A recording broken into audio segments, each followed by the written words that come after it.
morning. Welcome and thank you so much for coming and joining this Fiberific live craft and chat where we craft and chat live. Lots going on in the chat before we got started. I've done something with my audio, so let me know how that's going, if it's good or bad. Hopefully it's good. Fingers crossed it's good. It tested good. So yeah, let me know in the chat if you can see and if you can hear, and you guys know the drill. Those of you that are here already, you don't wait for the notifications. You are here live before it starts, or you're watching the replay. So fingers across that the replay audio is also good. Hi, replay viewers. Lots going on in the chat. We were a little worried about Kathy Breyer this morning. Kathy Breyer, sorry, my mouth's not working. Kathy Breyer this morning, she had some serious weather out her way, but it seems to have passed and she has joined the live chat after all. So Kathy, it's so good to see you in here and safe. I was a little concerned. We don't get that kind of weather here much. In Australia, it was, what was it?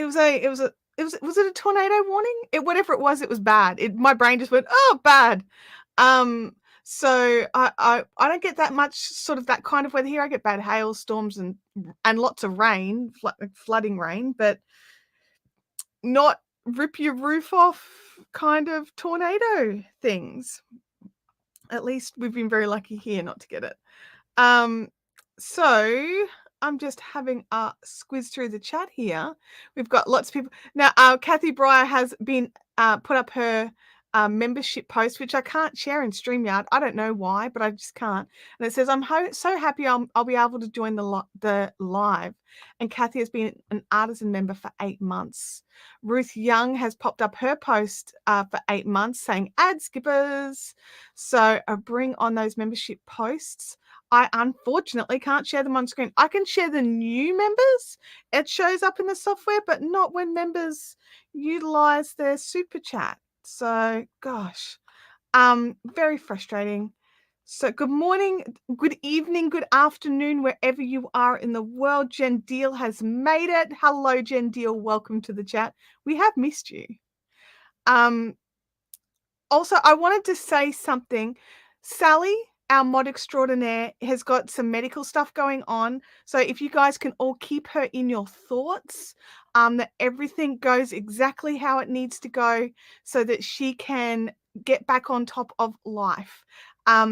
It's been said in here before, it's an ear issue, and our ears are so important. We don't realize how important our hearing is until something goes wrong with it. So fingers are crossed, and all our positive thoughts are going out to Sally. I don't know if she's watching the live stream today or not.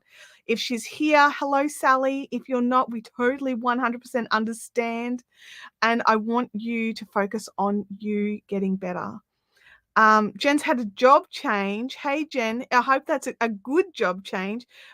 Sometimes when things change, our timetables change, right? So I've had a week of different tasks, not a job change as such, but just different tasks. So I didn't get as much crochet done as I wanted to. So I'm not on a new color yet. I'm pretty close, but not quite there. Good morning to Carly Hall Adventures. I'm glad you could catch us live also. Knitspin Girls, how are you? It's hurricanes. Hurricanes is the word I was looking for. Thank you, Kathy. Oh, no, was that you don't get hurricanes, someone else does. Sally is here. Oh, Sally, I'm lurking, didn't sleep well last night, but tomorrow's the day to get it all fixed. That is so awesome. I'll be thinking of you like all night, Sally. Like, I'm a worry wart and I will worry. And I hope that everything goes exactly to plan for tomorrow. So if everybody in the chat can wish Sally some good luck for tomorrow, that would be super awesome. Send some love her way. I don't really have anything not too much in the housekeeping today. So if you are local, Caffeinated Crafters is on tonight. And that is at the IKEA at Logan, starting from around 6-ish. I think the flyer says 6:30, but I'm there from about 6. And we just sit there. We have a bit of IKEA chow for dinner, and we craft and we chat and we just hang out. It's just a couple of hours of relaxed, crafty fun. I'm loving all these messages I'm seeing come through the chat for Sally. That is awesome. You guys are awesome. I have lots of chats with different creators about how amazing you guys are as a community. And this to me, like seeing you guys post all these like beautiful messages for Sally, this to me shows that you guys are a community. You guys care about each other. And I think that like there's no one can make that happen. That's just like it just shows what kind of people you all are. And I mean, I'd love to be able to take credit. I can't because it's about who you are. And I'm just like looking at this just yeah. Don't forget we do also have the Fiberific Fun Zone. So if you guys want to go over and send Sally some funny GIFs or you know, something amusing to keep her entertained for tomorrow morning or tonight when her brain is in the places of scariness as we all get when we have big things coming up in our lives, I think that would be amazing. So I don't know if I've popped a link in for today's video. It doesn't matter. I want you to go over there and throw your favorite GIFs at Sally. GIFs, whatever it is that you want to call them. So just some funny ones. Sally says here, such an awesome community and glad to be a part of it. We are a strong community. Thank you, Chantel, for bringing us all together here once a week. Yeah, I think I just make a spot that I'm like, everyone's going to be here. And I think that's about the level of you know, self-congratulation I'm going to give me, because you guys are hilarious. I love reading the chat and just seeing what you're all doing. I do need to mention one thing. I've lost my glasses, right? Like, so I normally have different glasses on. These are my standard readers. I've had to pull all my screens much closer so that I can see what's being written here.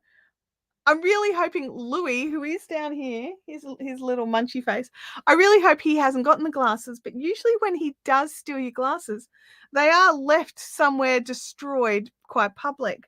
And I've been looking for them now for 2 days. So I've probably popped them somewhere safe and forgotten where the safe place was. So if I miss your comments, if I look like I'm struggling to read, it's because I am. And we will see how it's going. Yeah, there is concern, like we are getting concerned about Freaky. We don't know what's going on there. We haven't heard or seen from him in a little while. So if you can send some positive thoughts Freaky's way as well. It could be something as simple as he's at darts. Or life. Good things have happened in his life and he doesn't have as much time for us anymore, which is awesome. So we will see. Oh, Jackie's got vertigo this morning. Oh no, Jackie. I don't know if there's any way. Is there any way to fix that? I don't know too much about vertigo. I know it's yuck. I just don't know if there's anything you can do. So, oh, Jackie, is it like a close your eyes situation? Gosh. So I think that's pretty much it for the housekeeping-y stuff. I'm sure you guys will remind me in the... Oh, Jackie says he posted in the fun zone this morning. Did I miss it? Hang on. I'm just jumping over to check because I was in the fun zone this morning. Fun zone. I'm just double checking just because I have been worried. And oh, there we go. Oh, fantastic. He's just crafting. That's cool. All right. So he's posted in the fun zone. So that's good. Yay, Jackie. Thank you for letting me know that. Oh, there is a thing that you can do. Okay. Well, I'm glad there is a thing to do because I don't know. I have no idea. So let me think. What's going on around the world at the moment? We are in June. About this time next month is the Bendigo Sheep and Wool Show. So if you are in Victoria or you can travel, I would definitely be looking into that.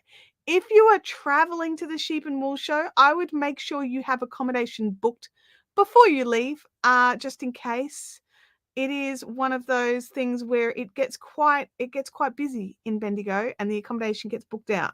So make sure you've got somewhere to sleep and sit that's warm, because it could not be that exciting. Bendigo Sheep and Wool Show, I'm really sad that I'm not going this year. Now I just wanted to clear up something, because there was some talk that I wasn't allowed to go because I'm not dyeing yarn anymore. And I wanted to just clear that up. That while technically they have changed the rules for the Woolcraft area, making it that you do need to make your stock, they were going to allow me to still come. Because like I still make my blinglets, and that's about it. But they were going to allow existing stall holders to still attend. But I made the decision that financially, without dyeing the yarn, the costs to go, fuel for 2 days worth of driving each way, accommodation costs, stall costs, I just wasn't sure if it would be financially viable. And I was also a little bit nervous about just the big drives at the moment. My head's not really clear. So it was a big combination of financial and fit, like, can I do it? But I was allowed to book my stall, but I decided against booking the stall. But there are still some amazing creators that are going to be there, dyers and spinners, and amazing, just talented people. So if you've got the opportunity, I would love for you to post pictures in the fun zone, because I'm going to be living vicariously through other people that are going to be there. I saw John in the chat. Hello, John. Good morning. He did post. I'm not going insane, right? Oh, there he is. There he is.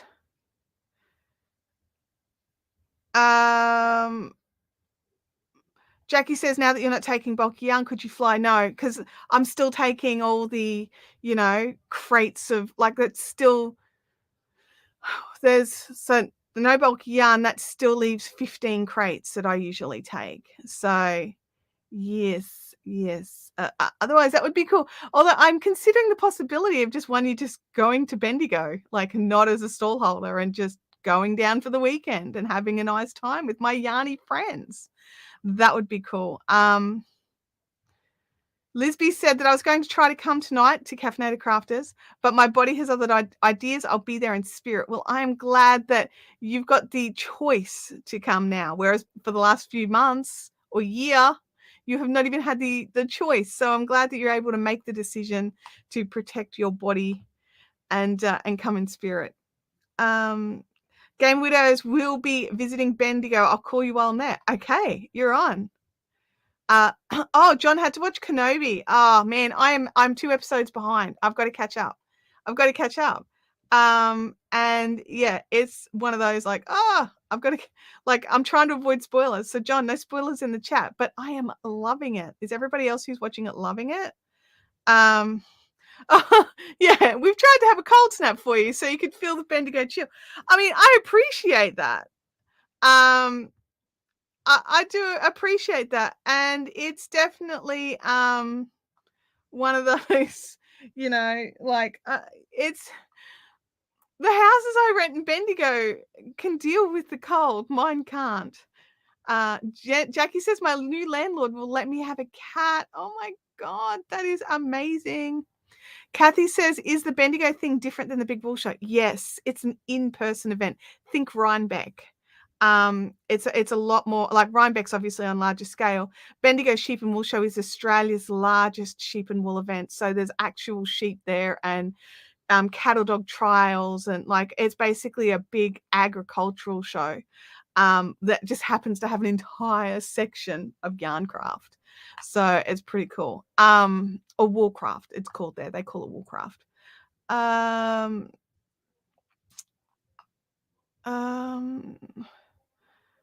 going to wait until I get the kidney stent out. That's next month, and there's no stopping me. Yes. I love that you have plans. That is so cool. Actual sheep. That's right. Real live sheeps. All different ones. Lots of different colors too. Yeah. Jackie says, think state fair without the rides. Okay. See, I wouldn't have put it as a state fair. I don't know. Yeah, no idea. I actually have no idea. So in the chat, let me know what's in your cup. In my cup today, I have coffee. Thank you, coffee. I need you today.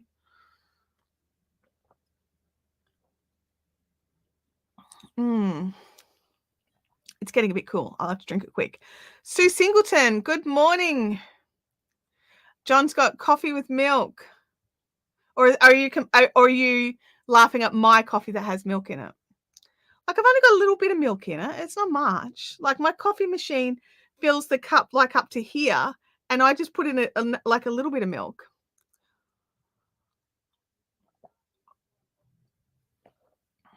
What have we got here? Tea for Kathy. Water for Jen. I've got water as well, Jen. Look. When the coffee's over, I have water. Barry's, is that Barry's Irish breakfast tea? I can't even talk. Where the word's not functioning. Huge bowl of popcorn for the Kenobi watching. How is there any of that left? I would have like, I'm really bad with popcorn. I like eating it while it's hot. I don't like it when it's cold. So I just scarf it down really quickly and then just drink water for the rest of the show. Francis has coffee. Leanne says, yes, coffee all the way with backup water. Yeah. Oh, no, John's drinking coffee flavored milk. Okay, I understand now. You weren't picking on me. Iced tea, it's too hot here. Heat index is 105 degrees Fahrenheit. What is that? Is that like 40 us, 40 C? I don't know. Thanks, Jen. Making sure I'm doing the right things. Jen's looking after me. Tea for Knit Spin Girls. Rebecca, I'm so jelly of all the amazing things you're ordering. I ordered an old distaff from Bulgaria and it's on its way and I can't wait. Oh, John says it's an 8-liter bowl. Okay. All right. I normally make my popcorn into a 1-liter container. Okay. All right. I understand why you still got popcorn left. Game Widow says, love popcorn, but always end with a dentist appointment. Really? Kathy's asking how my exercise is going. It's still going. Oh, look, I was pretty close. 40.5. 40.5. I wasn't too far off. The exercising is going pretty well. This week I had an appointment with the personal trainer who was at the gym, who went through my exercise physiologist's training regime to show me how to do what he wants me to do on the equipment that they have at that gym. And then she's now set me up in their gym app so I can actually keep track of everything, even though I'm technically not a PT client, which I think is just awesome. And yeah, I'm pretty excited. I actually haven't been back because I hurt my leg. But I was thinking about it last night. I'm like, dude, I've got whole upper body workouts I could be doing. I could just do that instead of doing anything with my leg. But I don't have a car today or tomorrow because, Abby has the cars through the day. So I will need to go at night a few nights a week. But tonight I have caffeinated crafters, so I can't do tonight. Leanne is asking what a distaff is. Okay, so a distaff is there's lots of different shapes and way to do it, but basically what it does is it holds all your fibers for spinning away, and so they don't get tangled up or messy while you're actually spinning. It's a really handy little tool, and it's great, especially if you are spindle spinning or if you are doing something that's quite short fiber and you've got a big distaff attached to your wheel. Lots and lots of different options. I recommend definitely Googling some distaff videos. I've got like just a little wrist distaff. It's like this long and it just hangs off a little band on my wrist. And I love that. But I can imagine it would get annoying if I was spinning on a wheel and much faster and much bigger quantities because I can only wrap so much on the little one. Oh, Stephanie has a glass of wine waiting for her when I get home from work in about 30 minutes.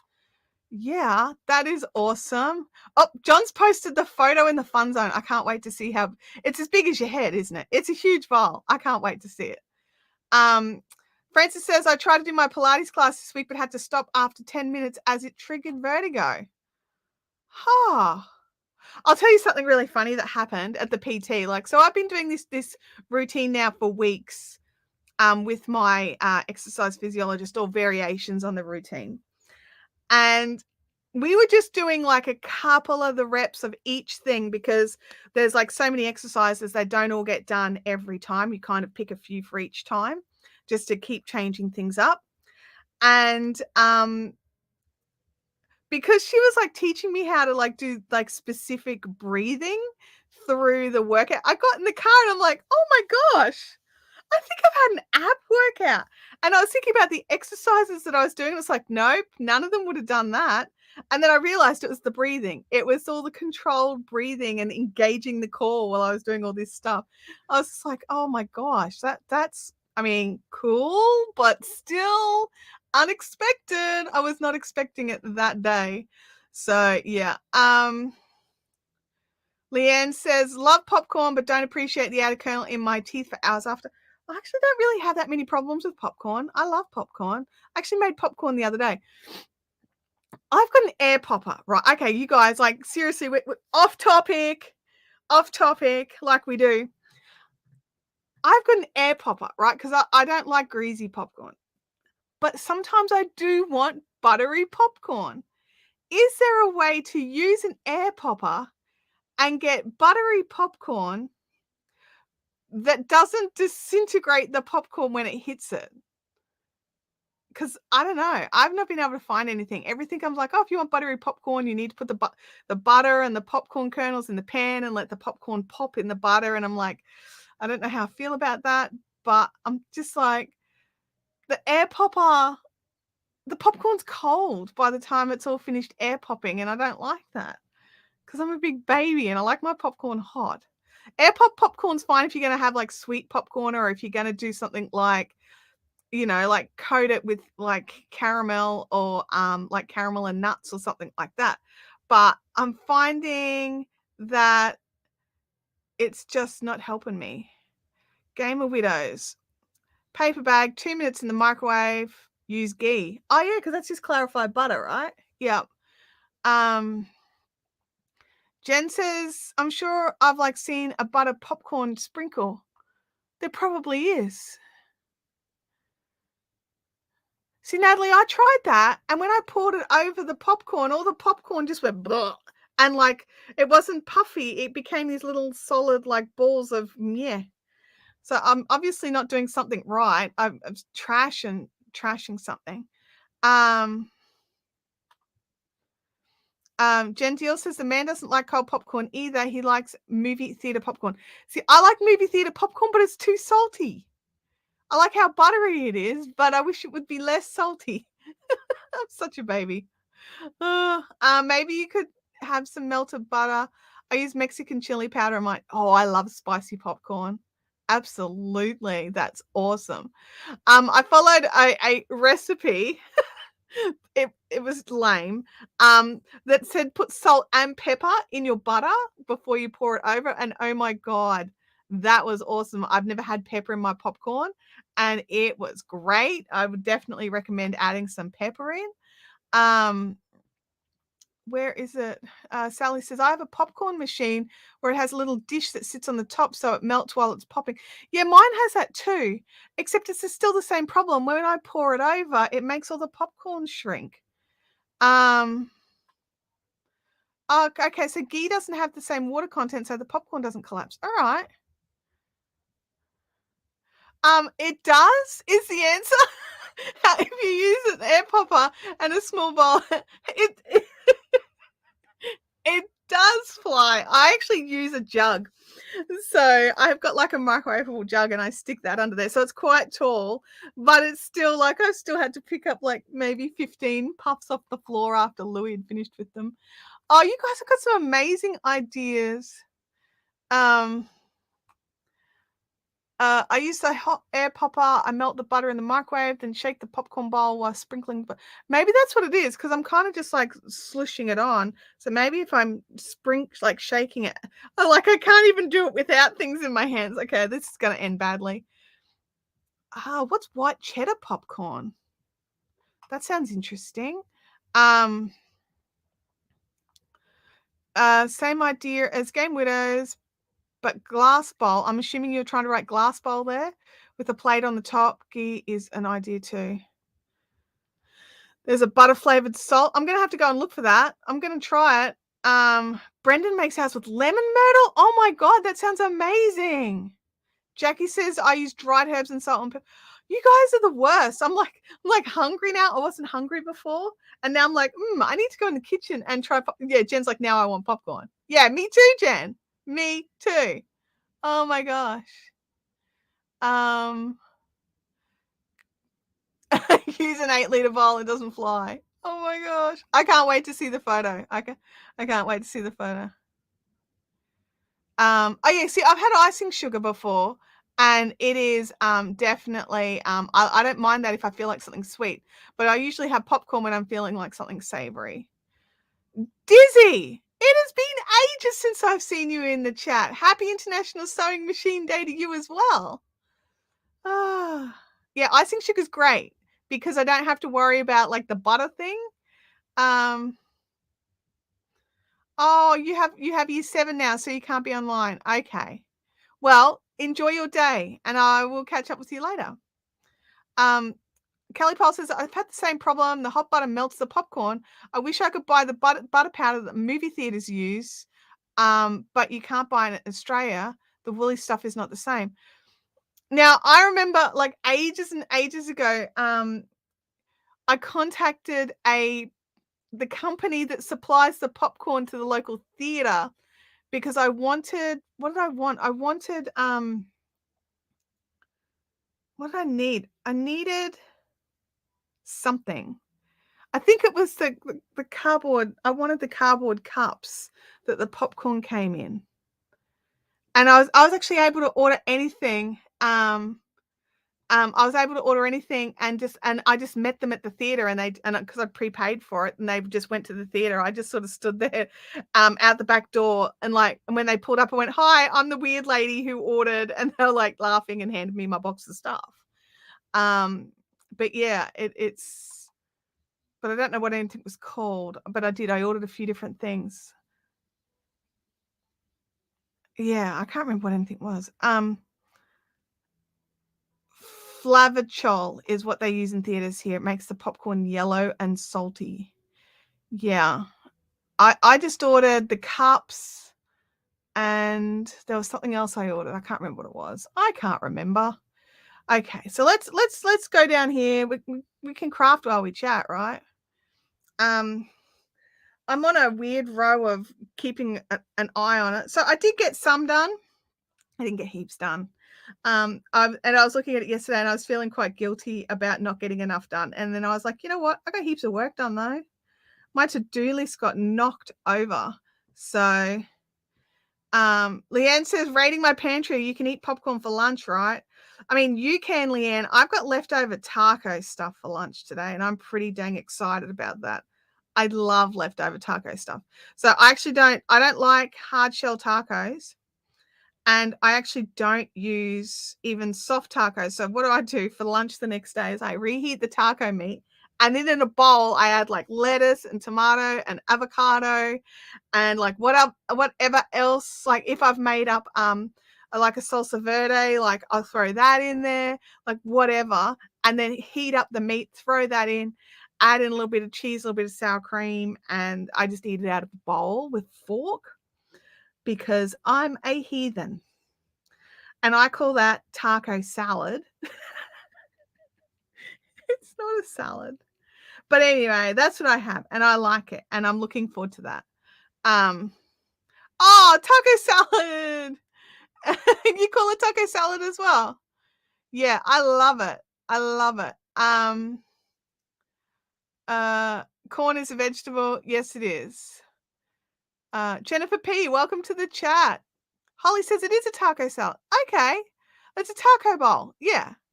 I like it. I love it.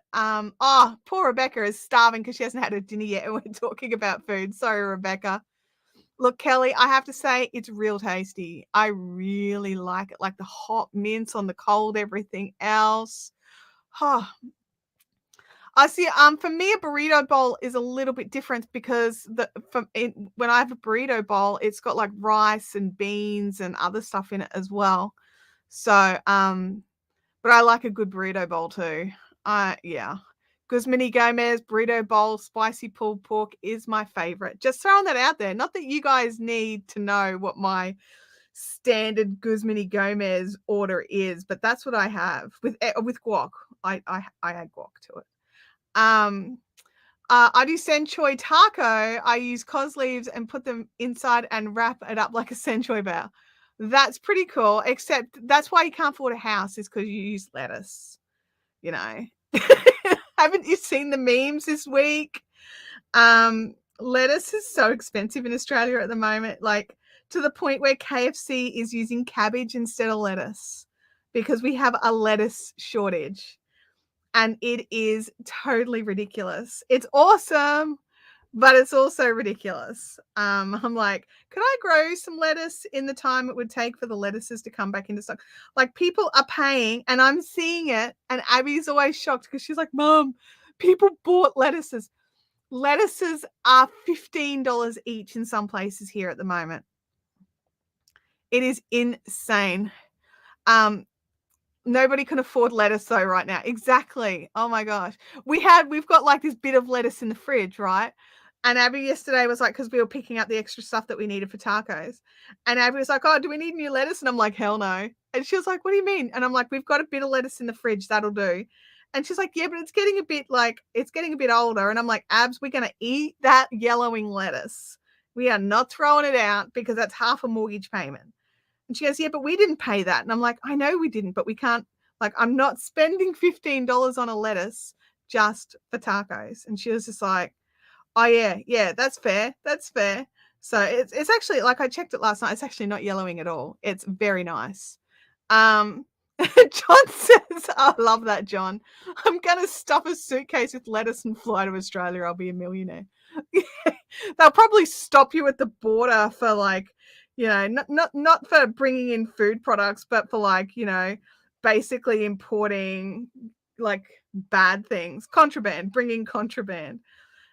So the reason we have a lettuce shortage is because of all the floods that we went through some of the areas in Australia that grow a lot of our leafy greens.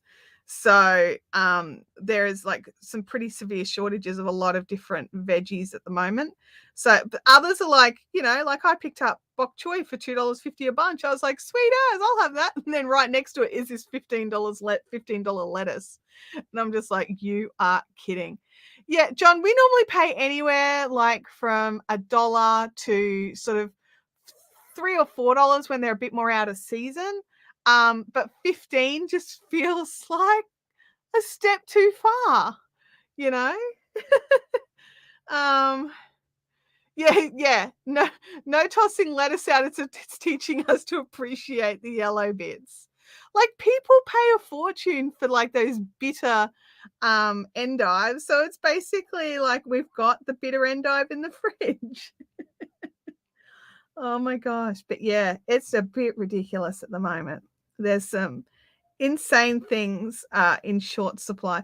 Like the other week, I'm not kidding, we were going to my mum's house and it was when all this first started and we were picking up the makings for ham and salad rolls to make down at mum's. And I went to pick up a lettuce and it was like this pathetic little like of a lettuce for like $5 or $6. And then they had like bags of shredded lettuce for $2. And I'm like, get the bag. I was like, but we don't buy the pre-packaged stuff. And I'm like, nope, but we are today because for some reason it looks nicer. It's already cut up and it's cheaper. So yeah. Yeah, oh, that's right. It was the flood, but then also the cold snap because they couldn't grow what they've lost. Regrow what they've lost. Absolutely. Absolutely truth. Yeah, so it's just an awkward time for us with lettuces. Sounds like such a bizarre complaint. Like, oh no, I can't have a lettuce in winter. Like seriously, people, how many lettuces do we consume in winter? And then I'm like, oh, I want to have tacos. Oh, that needs lettuce. Oh, I want to have a salad roll for lunch. Oh, that needs lettuce.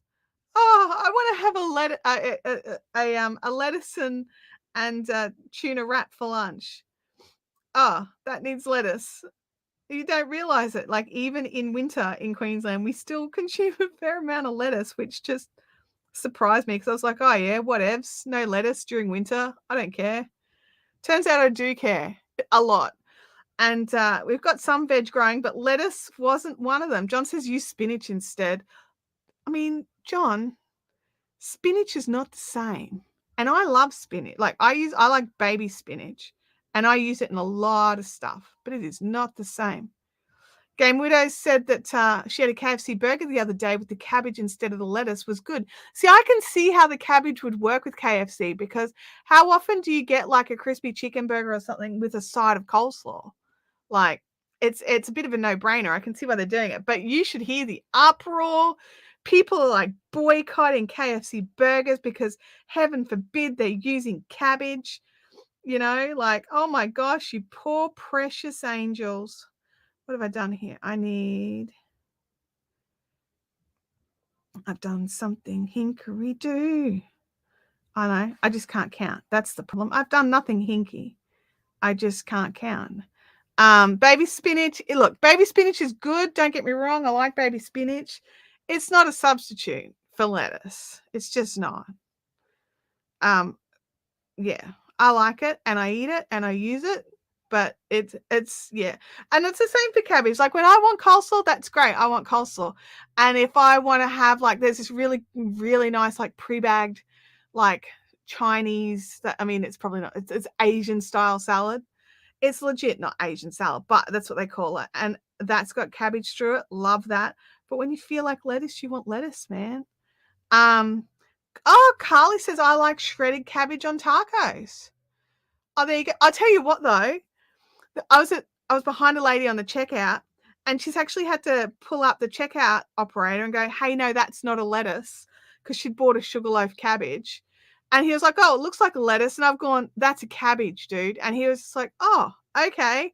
And it went like, because cabbages aren't that, like, they're not super cheap, but like compared to a lettuce usually. And so, but it dropped from 15 down to 5. And she was like, "Oh, that's better." But yeah, I don't mind cabbage. I like cabbage, but sometimes when you want lettuce, and also I've got some friends who just can't eat cabbage because it does evil to their system. I've got a friend who can't eat garlic. And I'm just like, oh my God. Like, I don't know what to make for you. Here's a Vegemite sandwich. Because I'm like, oh, look, I'm having pasta. The first thing in the pot is a little bit of oil and the garlic. Oh, look, I'm making mushrooms on toast. First thing in the pan is some garlic. Just buy a lettuce that identifies as a cabbage. That's cool. Alison, you are 100% right. There are so many other food types to choose from. We're all just getting too spoiled and fussy. Yeah, absolutely. Like, Abby really wanted broccolini. She loves broccolini, and I couldn't get broccolini. And so we got sweet potato instead. And she was a bit miffy, but then when I cooked it all up, she was just like, "Oh my God, Mom, that's so good. Why don't you ever make this?" And I'm like, "Because you've refused to eat sweet potato like all the time." So I make it for me and Dad, and I will actually bake up a little bit of a sweet potato and have half a sweet potato for lunch because I love sweet potato a lot. Probably too much. I probably love sweet potato too much. But yeah, but they were cheap. Sweet potato were cheap. So yeah. Stuart and I use a stir fry mixed bag for salad. Chuck a nice dressing on it. It's pretty good. Yeah. Jackie says, I just looked at the local Coles for delivery, and they don't have any lettuce at all. Oh my gosh. Francis, you and me both. Like, everything gets garlic. Oh, Jackie, purple broccolini. That sounds amazing. I don't know if Abby would eat it because she's such a food fusser. Look, in saying that, she historically was such a food fusser. I would have to say in the last 6 months, she has really stepped up the game with trying new foods before she refuses to eat them. Before she just refused to eat them, now she takes a bite and refuses to eat them. And now we're like, well, if you want something else, then you can order it with your own money because this is what we're having for dinner. So, and then she thinks about it and then picks out the bit she doesn't like and eats the rest. So that's cool. Agree, Alison. We tend to get all the things all the time, and when things are more seasonal. Yeah, absolutely. Like that's one of the biggest things, right? Is buying what's in season. It works out better value. You get better quality produce, and just getting what's in season. But like knowing what's in season now, because you used to only be able to buy seasonal. The only way you can work out what's actually in season is either A, no, or B, look at the price, and if it's like ridiculous, then it's obviously not in season and they're using some jiggery pokery to get it to you at this time of the year. It's like it's oranges in summer, because oranges and mandarins and citrus are winter fruit. So getting oranges in summer, I think we find that most of our oranges are imported from the US in summer. So I think is that right? Which is weird, because like how good is nice citrus on a hot day? I'm doing my best to try and grow my own veggies in a hothouse during the winter, but harder than you think. I believe you. I believe you, Sue. Yeah. Most things should tell you the country of origin too. So if it's coming from overseas, chances are good it's not in season. Yeah, absolutely. So here in Australia, on the shelves where it tells you, oh, come on, antivirus, what do I need you for? Go away. It's just your account will expire in 92 days. Like, I've got some time, dude. But yeah, in Australia, we have to, on our tickets, they actually have to state the on fruit and veg, it has to state where it's come from. So like, we know a lot of our garlic comes from Mexico and things like that. So because garlic is actually quite hard to grow, it turns out. In other news, avocados are only $1.50. Good call, Jackie. Absolutely.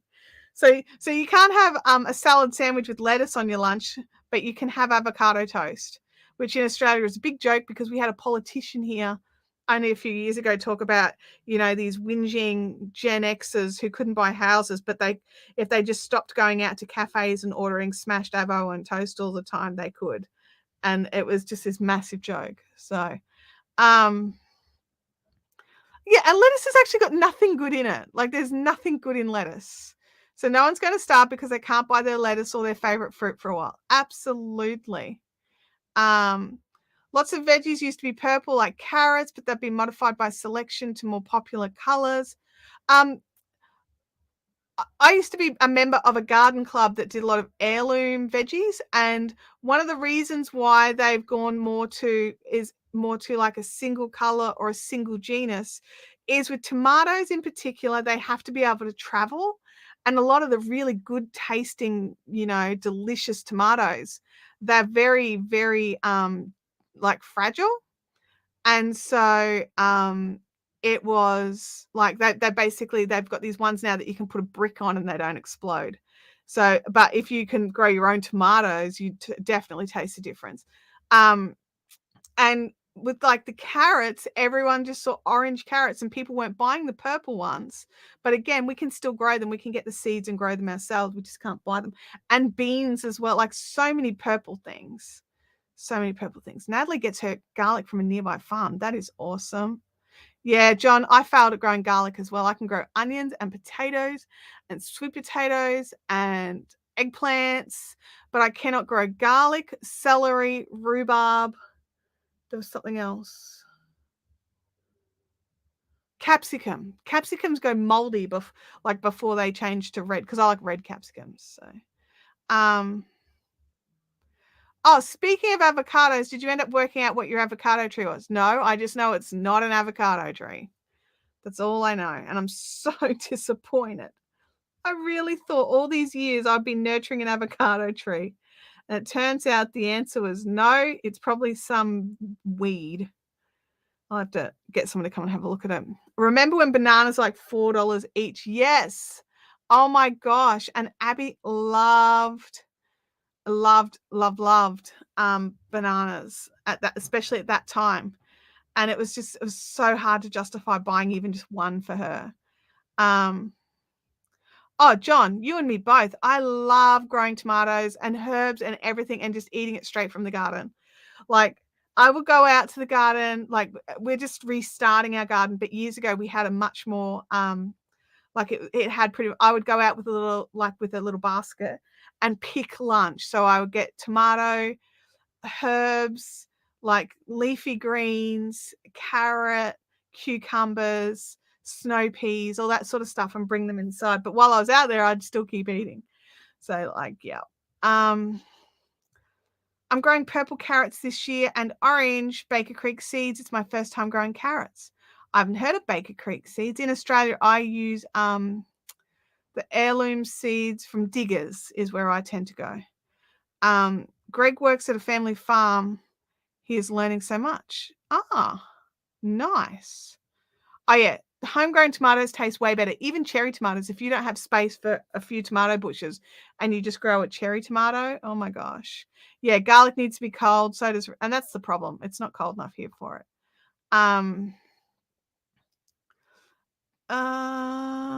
Steph, welcome to the chat. Lurking tonight.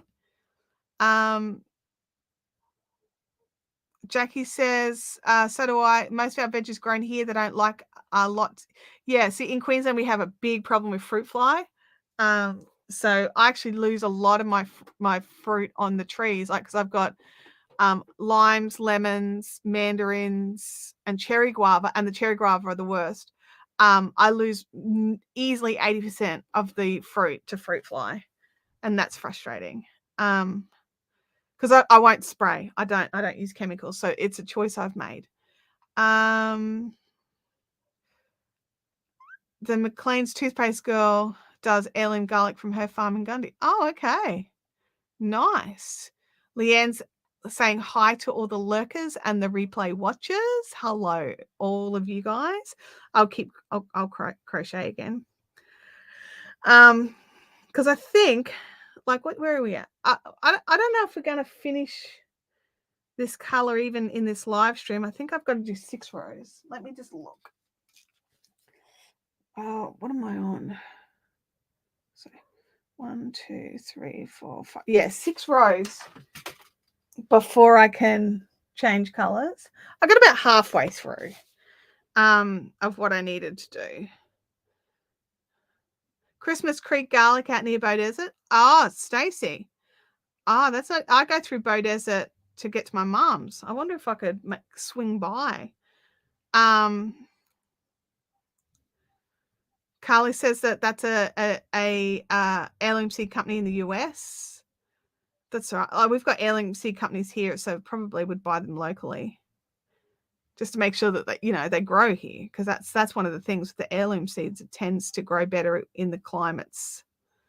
Fruit fly was one of the things Dad used to have to check for in his quarantine job. Yeah.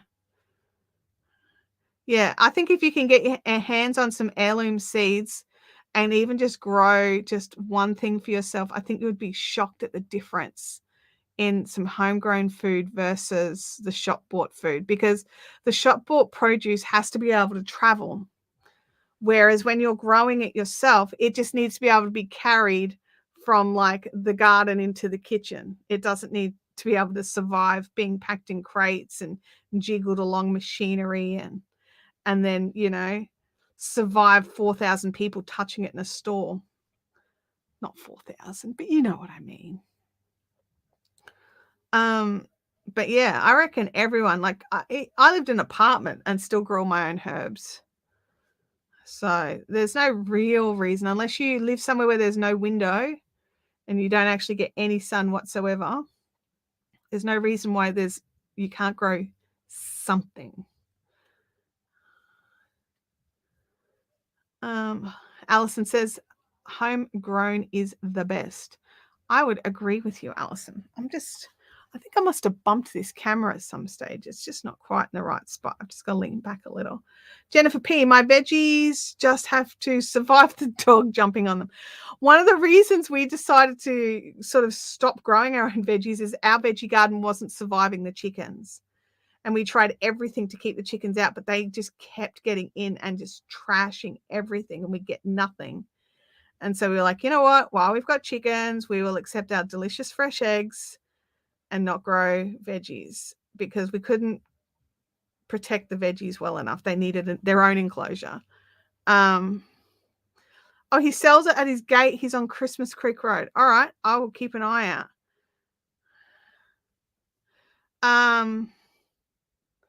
Jackie says, my biggest issue to grow veg here is that the wallabies eat it.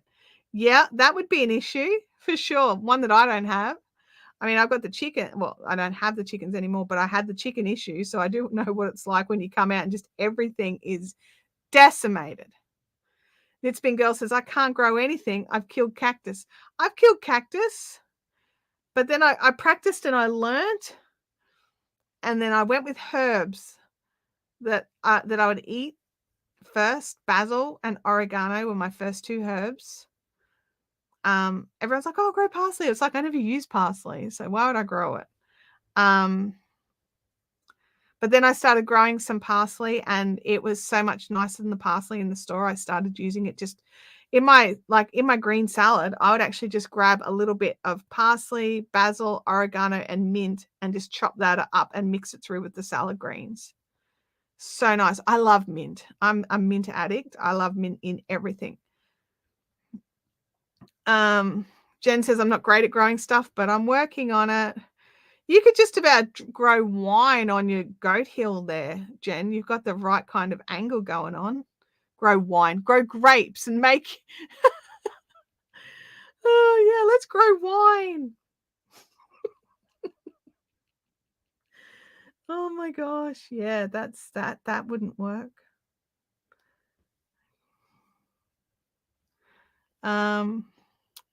We get cockatoos and they raid the ripe lemons. Yeah. I started trying to grow some greens because we have a bearded dragon and I wanted to grow his food. Oh no, I accidentally locked Penelope the cat in the hothouse overnight, and while she was cozy and warm, she squashed all the new seedlings. Oh no. Yes, I agree, Steph. Mint is awesome. Absolutely. Hey, Vicky Lee. Welcome to the chat. Oh, you looked up some of my videos. Oh, wow. There's some pretty old videos there, Vicky Lee. There's some pretty old videos. I can see all the hanging bottles from... I know, I was just picturing that, Leanne, just like clinking in the breeze. Just random wine clinking in the breeze. Like, do you get to choose which sort of wine you're growing? Pre-bottled with a little vine hanging up out of the cork. Oh my gosh. Stacy says, speaking about chickens, anyone want a bantam rooster? That's a hard no from me. I don't want a rooster. Even if I wanted my chickens back, we're not allowed to have roosters in the suburbs. Jen, I grew vodka for a few years. So drinking potatoes. Oh my gosh. Oh wow. But yeah, just I reckon give it a try. Try something. Even if it's just on a little bench, a little bit of, alfalfa or something on the kitchen windowsill. Just something that you've made that's got nothing in it except for, what you put into it. Drinking potatoes from Jackie Doyle. Oh dear. I decided to buy a different brand of vodka than I usually do, because I do normally buy a Russian vodka, and I went with a French vodka instead, and I hate it. It's like drinking... I don't even know what it's like drinking. I don't like it. I'm like, man, this stuff was dear. I mean, I got it on sale and then used like a discount code because my daughter works at a store that means I get a discount code at this other store. And I, had like a save $10 thing. So instead of spending like $75 on this bottle, I spent, $50. But I was just like, far out, man.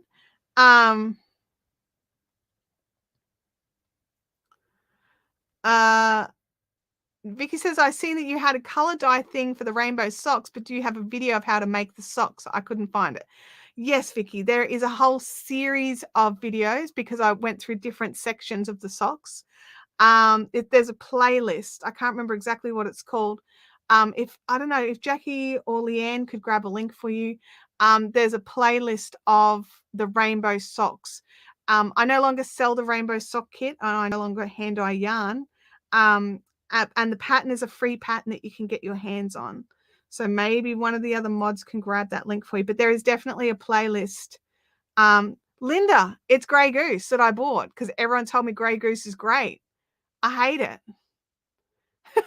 I didn't get a caramel one. I just got, I don't know, Grey Goose. Maybe I should look. Maybe I've bought a random flavor. But I don't like it.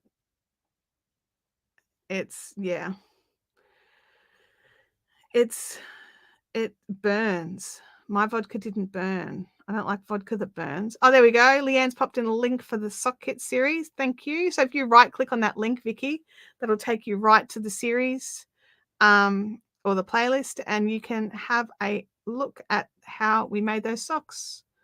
John says, I prefer vodka flavored vodka. Me too, honestly. If I'm going to go with something flavored, I tend to go schnapps rather than vodka. I do like butterscotch schnapps. Because I like bourbon flavored bourbon, whiskey flavored whiskey, vodka flavored vodka. But when it comes to schnapps, I'm like, whatevs, dudes, whatevs. Let me try all of the flavors. So those socks are knitted though, just so you know, Vicky. It's not a crochet pattern on that one. Over on Claire's channel, everything's crochet, but here it is all sorts of things. We knit and crochet and spin and dye, and not so much dyeing in the future, but there's some dyeing stuff in the past there. But yeah. Butterscotch schnapps and peach schnapps, but not mixed. Yeah, I can't imagine that would be, although butterscotch and peach, like that could work, right? Maybe not. I don't know. I've had butterscotch schnapps. I haven't tried the peach schnapps. I'll have to have a dig through the local bottler and see what they have to offer. But yeah. Where are we at?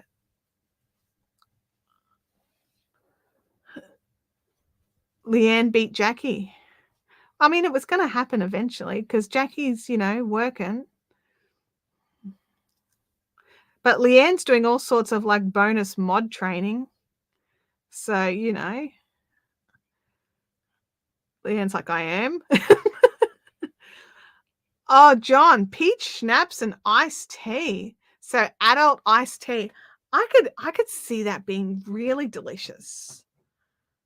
I would try that. Oh, and that's right. And that Jackie has vertigo as well. So that also helps Leanne. Goodness me, I forgot about that for a second there. I'm such a good friend. Just forget that they've got, issues. Maybe peaches with ice cream and some butterscotch over the top. That sounds amazing. That sounds absolutely amazing. I would try that one. Yes. Who else in the chat would try that? That sounds delicious. I think, and grilled peaches, like grill the peaches, put them on the ice cream. Yeah, that's what I would do. Okay, we are at the end of the row. Yay! John says I would eat the hell out of that. Yeah, me too, John. I would try it. Yeah, definitely. Alison, when are we coming to yours?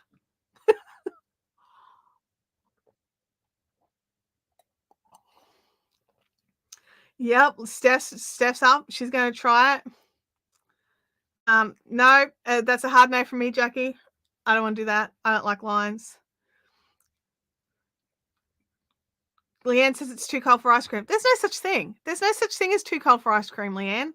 You take that back. Let me just look here. So I have gone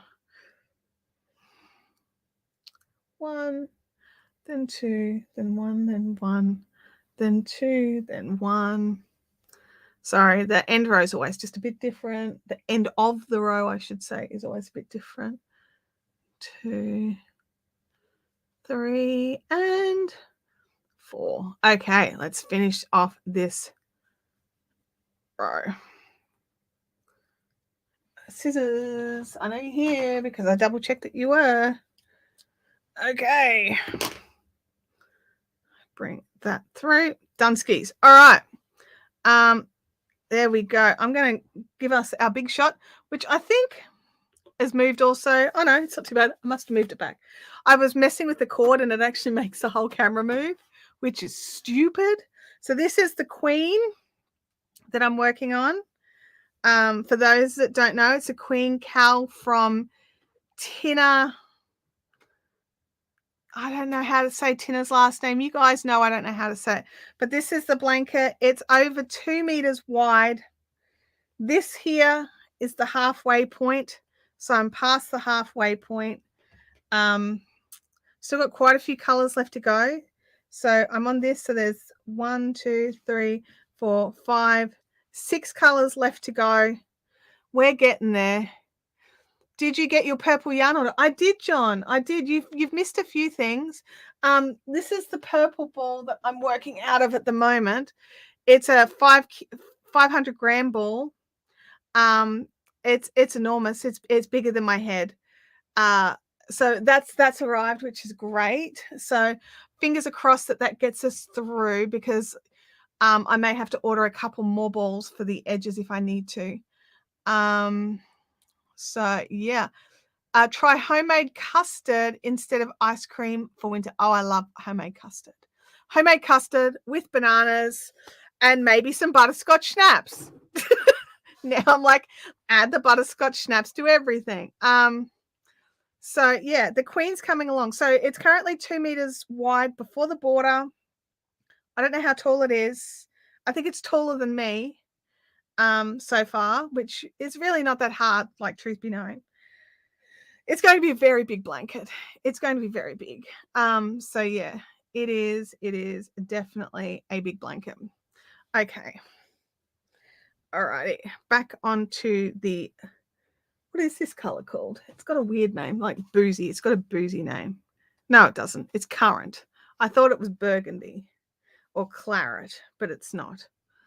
Yeah, the purple ball is huge. It's a 500 gram ball, because I was going to order 10 balls of the purple, and the 500 gram balls basically made that I saved the cost of 2 balls. Like, out of the, like, buying 2 500 gram balls meant that it was like $10 cheaper than if I bought oh, I'm in the wrong spot there. That's dumb. Try again, Chantel.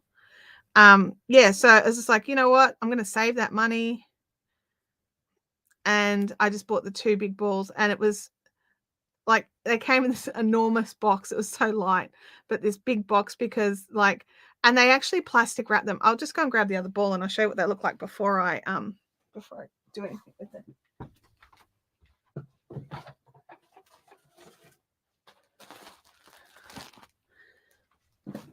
Okay. Oh. This is how big the ball is. It comes in a big plastic bag. I mean, I get why they do that. It's pretty big. But it's a 500 gram ball. And yeah, it's a lot of yarn. And yeah, bigger than my head. So I'll just pop that over there where Louis can't get it. Turns out Louis likes to get the giant balls of yarn. So found that out the hard way. Don't recommend. Come hither, little thing. Alrighty. Next row on the chart. All right.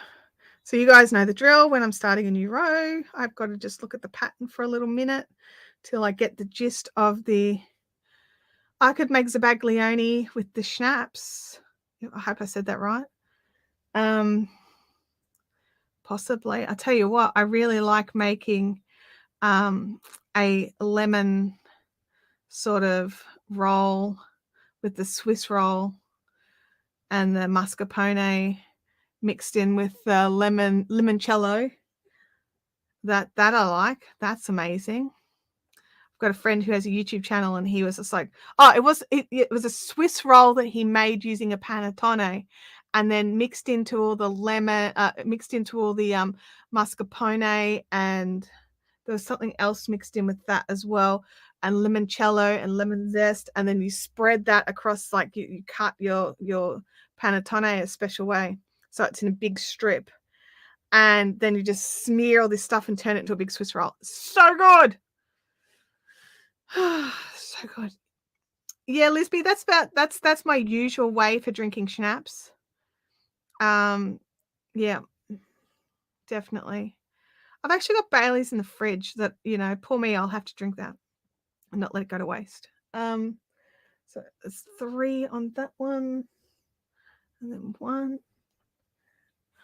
and then 1, 2, 3, past the repeat marker. Move the pattern. Is this one going to be easier? Oh, yes, it's a nice easy one. Okay, it's just 1, 2, 3, then double crochet. Shots. Yeah. It's it's fun. As long as I'm at home and I don't need to drive anywhere. Yeah, custard is actually surprisingly easy to make if you do it carefully. You've just got to be aware of what you're doing and add the sugar in last. Well, that's what I do anyway, because less chance. I just seem to have less chance of destroying it if I add the sugar in just before I take it off the heat. I also don't add in tons of sugar because I don't like it super sweet, because I'm normally pouring it over something super sweet. Francis says, I'm loving spinning the wool I got from Beersheba. It's the Merino Silk Corriedale blend. That's Princess, I think. I dyed it blue tones. Oh my gosh. I love Beersheba's fibers, honestly. And if you're in Australia, I actually do think she ships internationally, but if you're in Australia, it's a sheep from her own farm that is scoured locally, processed locally. It does not leave I don't think it leaves Victoria until it's being shipped to you. So it's all locally done, and it's just amazing. And the fibers are just divine. I know that with the silk is not Australian, so the silk she imports. But all the Corriedale and the Castledale, it's not Corriedale, it's Castledale, I think. They're all her own sheep. So yeah. Sally said the last time I had schnapps, it was straight out of the bottle. Well, let's not recommend that on the internet. Although I've been there, done that for the t-shirt. But yes, let's not recommend that on YouTube. It's like, oh look, I've been demonetized. Oh dear. So I know what is your favorite dessert to make? Like, not one to buy, but what's your favorite dessert to make? I was thinking of wintry desserts, but I know it's not winter for all of you. So what is your favorite one that you love to just make and sit and eat? Mine is a chocolate pie, and it's like a chocolate mousse pie thing. And I don't make it very often because it's just ridiculously bad for you. And I actually don't know if Abby even would remember the last time I made it. But I used to make it every year, and now I don't because it was just evil. Let's have a look here. Oh, I was just finishing off the bottle. Oh, excuse me. Sorry. The first time I had schnapps, it was out of the bottle. Very good. Okay, golden syrup dumplings. Very nice. Oh, goodness me. My nose is just going insane. We just had the ingredients to the Magi mix and hit the button 10 minutes later, yummy custard. Oh, I don't know what a Magi mix is. A berry masu. Is that like tiramisu but without the coffee? Because that sounds amazing. Chocolate self-saucing pudding. How just reminding us of childhood is a self-saucing pudding. My mum used to make the lemon self-saucing puddings all of the time, but the chocolate was the one I wanted. Bob Curran made it to the chat. All the animal feeding is done. That is awesome. Francis says trifle at Christmas with red. No, I don't know. No, what are we saying no about? Carly says my favorite is to make apple pie. I add dried cranberries to the apple mixture. That sounds amazing. Thank you, John. I appreciate that. Dolores says pavlova or chocolate brownies. I love a good pavlova. As long as but I'm like all about the fruit and cream on the top. Like, oh no, I've got no pavlova left. I will still have the fruit and the cream. Oh, that sounds amazing. Fresh ginger cake with cream cheese icing. Oh, wow. There's a favorite I make for my family. It's called an almost apple pie cake. It's very Christmassy. You can use coffee if you want, but I put fresh or frozen berry layers in there. Oh, wow. Chocolate brownies, ginger cupcakes with caramel Swiss buttercream. Oh, my God. You guys have got the best taste. Golden glow pudding. It's a golden syrup self-saucing pudding. Oh, wow. That also sounds amazing. Wow. So much evil. So much evil. And I'm not going to have any of them because I'm going to be good today. Also, I have peanut M&Ms. That's going to be my evil today. I think there's like 10 left. They are mine, baby. I will be nomming them later. Probably while I sit down on the couch because I'm trapped. I can't go anywhere. Sit on the couch, put Obi-Wan Kenobi on. I actually dragged this out to the lounge room last night and worked on it a little bit. And other than trying to keep Louis off me, it actually worked all right because it's so big. It actually doubled as a blanket. Yeah. Jen says that she's running away to start a dessert thread in the fun zone. Oh, that would be amazing. So, Jen, if you could really pretty please do that, like don't even just joke about it. And just everybody, if you've got the recipe that you use to make whatever it is you've dropped in here, that would just be awesome. And then we can have those. Gosh. Yeah, Dolores, that's right. Just in case. What did I have for breakfast today? I must not have had enough breakfast. I had Vegemite toast for breakfast today because I needed to use up some bread. But oh my gosh, yeah, this is a mistake. Done, bro. Done.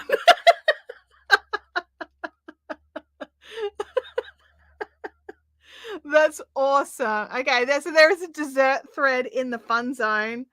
The recipes you're putting in here, they sound fantastic. So if you can go and add those over there so we can all have a go at making each other's favorite recipes, that would be awesome. I remember when we did it with the cookies. I made so many batches of cookies. Oh my gosh, my husband's gonna love this because he loves it when I make like warm desserts in winter. And he's going to be all like, oh my God, why are we having self-saucing pudding? I'm not complaining. I just want to know why. Can I have more? Vegemite is not blech, okay? It's not. If you have it correctly, it's not blech. If you have lots of it, it is gross. But I just put little tiny scrapings on some buttery toast. Very not good, the first thing, because all I've had now is 3 cups of coffee and 2 pieces of white toast with Vegemite on it, which explains why there's so much food in today's chat. I'm hungry. You've got to master the Vegemite. That's right. Favorite dessert is homemade pavlova topped with Kahlua flavored whipped cream, then fresh mixed berries sprinkled with chocolate flakes. Wow, that sounds amazing. Bread and no butter pudding. Huh. I'm very curious about that. Yeah, we love Vegemite. We were all raised on it. I mean, okay, Australians in the chat. I don't know if this was a thing or not, but I remember when my little brother was a baby, because I was 10 when he was born, my mum and dad would make him a warm water bottle with just a little bit of Vegemite in it and just shake it up and drink it. And I don't remember having that myself, but mum and dad said they made it for all of us. So we literally grew up on Vegemite. Maybe that's how, maybe our parents doing stuff like that is how we've all, like we're like, oh yeah, Vegemite, it's just part of life. Yeah. Rice pudding. Rice pudding from Abby. I love rice pudding. Oh my gosh. I do tend not to make it. I tend to buy Wicked Sisters rice pudding. So good. Yeah. Oh, okay, with jam instead of butter. All right. I can see how that would work. Um, the best part of trifle is the leftovers the next day. Oh, I make such a huge trifle. We get to eat trifle for a couple of days. So good. So good. Um, oh, NYC Prince from the UK, chocolate gâteau boosted with rum. By the way, 28 degrees tomorrow. That's a heat wave for you guys, but big rain on the weekend. Yeah. Dolores says never had heard of Vegemite in bottles, but Vegemite and cheese sandwiches were a favorite. Or Vegemite with chips. Oh my god, I remember Vegemite with chip sandwiches. So chips, I'm talking about crisps, like just salty crisps. Because your Vegemite needs more salt. Oh my gosh. Vegemite, a heap teaspoon of Vegemite in hot water was a quick cup of soup in my house, piece of toast, Friday dinner. Yeah. Yep. Because it's basically like I don't know, my dad would put it in like his gravy as well, like just a little bit, like a quarter of a spoon when he was making gravy. Like it just went into everything when I was a kid. I just remember everything had Vegemite. Like we could have like zero money, but we were still buying a jar of Vegemite because it added flavor to everything.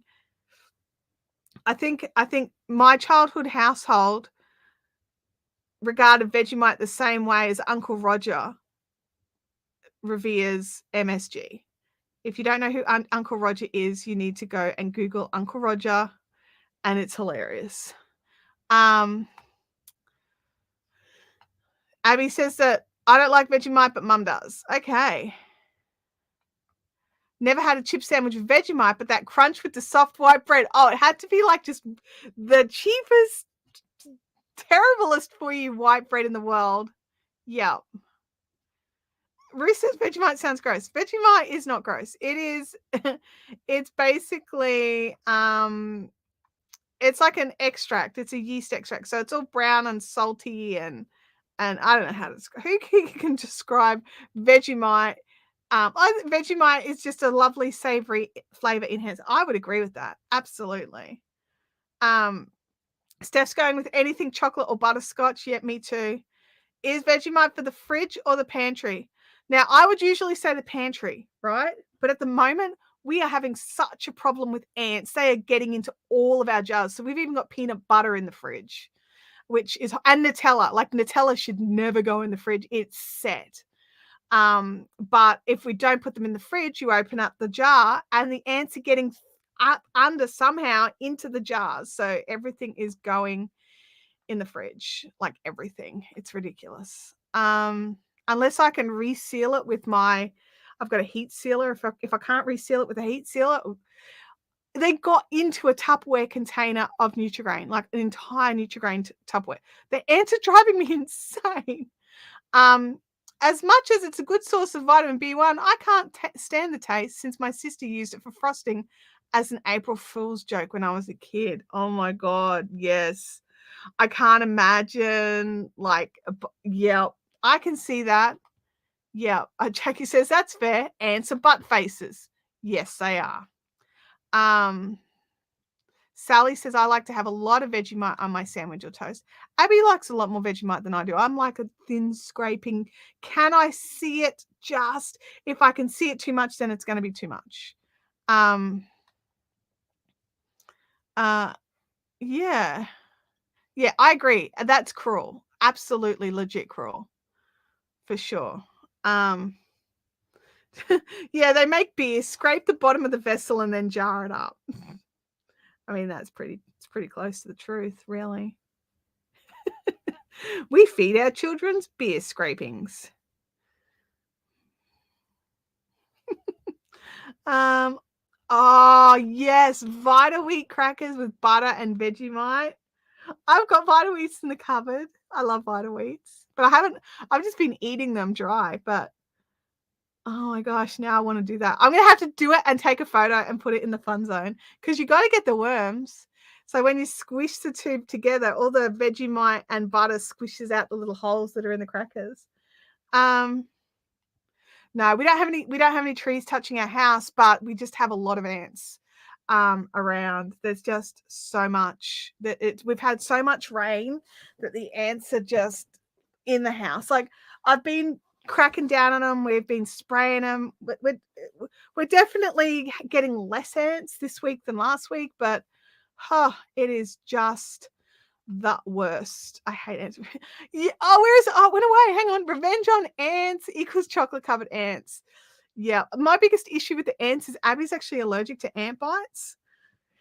So we basically, she's actually got a spray of like a can of ant killer in her bedroom, just so that if she sees any, because we're spraying all around her windowsills, all around her door, like just keeping them out of her room more than anything else. Hang on. Oh, Steph gets her new chair tomorrow. Come on, new chair. I can't believe it's taken so long for you as well. Gosh. Chintamani, we got Caffeinated Crafters tonight. I hope to see you there. Yeah, everything's so wet outside. Like, I'm not kidding. Like, how long ago was our last rain here? And I went outside. I mean, admittedly, I had socks on. And the second I touched the grass, I felt that water soaking into the I was just like, ugh, that's horrible. I had to take my socks off, which I should have just put shoes on, but I didn't because I was just going out to grab something. That's the thing. You've got to get the ratios right. Alison, I would say that I would usually store my Vegemite in the pantry as well, but at the moment, everything's in the fridge. I don't know how I feel about that. That to me feels like it could be too much Vegemite. Yeah. Borax works for ants. Absolutely. Yeah, John, I see your reaction to Nigella Lawson there. But I agree. What does Nigella know about Vegemite? Holly says, I hate ants. Growing up, when it was really hot outside, I would turn on the water and take a shower, and the ants would come pouring out of the faucet. Oh, yuck. That would be so annoying. At the moment, my biggest issue is I've got to empty the kettle and then refill it before I use it because the ants are getting into the kettle, and I don't like ant-flavored tea or digging a floaty out of my cup like a floaty dead ant, which they deserve because they got into my kettle. Francis says 2 weeks since we had rain and the ground is still a bog. Yeah, that's how I feel about it here as well. Feels like it's been a couple of weeks since we've had any heavy rain. But yeah, our lawn is still a mess. Absolutely. I agree with you. Oh, dear. I'm hungry now, you guys. I mean, that's cool because, like, it's good when I get hungry because I don't get hungry all that often. I will say that, like, because you guys know the journey I'm on, that between what I'm doing differently with the dietitian and what I'm doing workout wise, I am finding I'm getting hungrier through the day. I'm still not hungry when I wake up yet, but I'm definitely getting hungrier through the day. So that is a definite win in my book. So we will see how it goes. I was grilling earlier and there was a bird playing in a water puddle on the neighbor's backyard. Oh my gosh. Far out. Like just hanging out in a puddle. What are you doing there, Lou? Just breathing heavy. He's like going, maybe he's hungry. He's in his takeout pajamas. He loves those things. Like, you would think a dog would not like being dressed, right? Like, I'm not a big fan of the whole dressing your animals thing, but it's been cold and Louis been cold. I took his hoodie off him the other day because he got cobbler's pegs in it. And I kid you not, he grabbed it and ran back at me and just kept putting it back in my hands, like and just standing there like how we stand him when we're dressing him. He's like, put this back on, I'm cold. Oh gosh.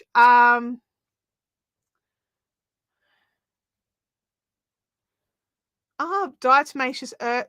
Okay, so it stops them from coming in and it's not toxic. Cool. I'll definitely look into it.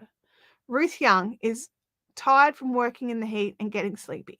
Ruth, enjoy your sleep. It sounds like you very much earned it. And we'll catch you next time. Game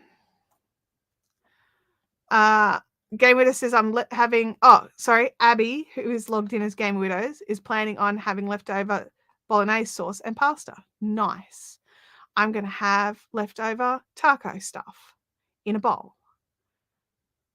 Rebecca, I think I may feel the same way about Spam as some of you feel about Vegemite.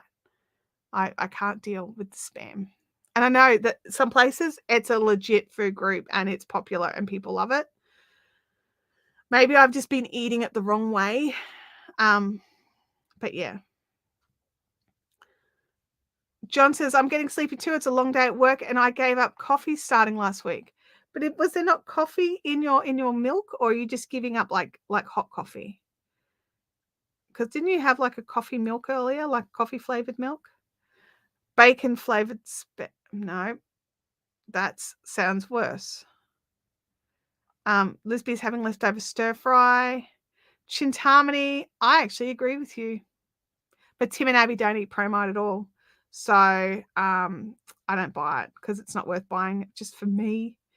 I particularly like getting an English muffin and putting some like Philly cream cheese or cream cheese spread or whatever, and then just the tiniest little scraping of Promite on the top of that.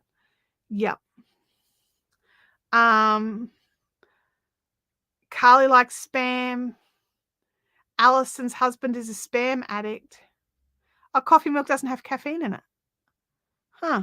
I think ours does. I have to check. Spam is good in fried rice. Chintamani said fighting words, apparently. I'm just scrolling back. Oh, no, I agree with Chintamani. Lisby. Yeah, that's the thing. Like, there's a lot of, like, Hawaii is a big Spam user, and there's another country as well. Oh, country.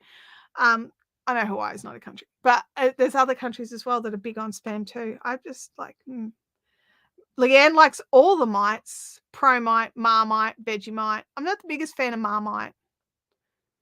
Spam and mac and cheese, really?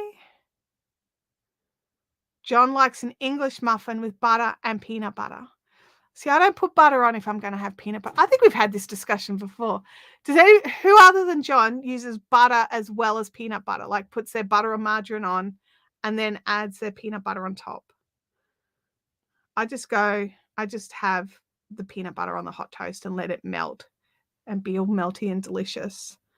Oh, Korea. Thank you. Korea is mad for Spam.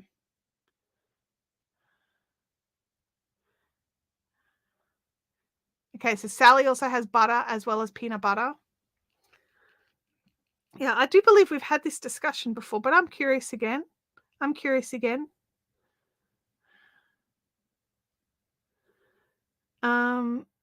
put tuna in my mac and cheese. That would be nice. I'd like tuna in mac and cheese, I think. That'd be like a bit of a tuna mornay-ish sort of thing. Peanut. Oh, look at this. Butter and peanut butter, like butter and avocado. I don't put butter before avocado either.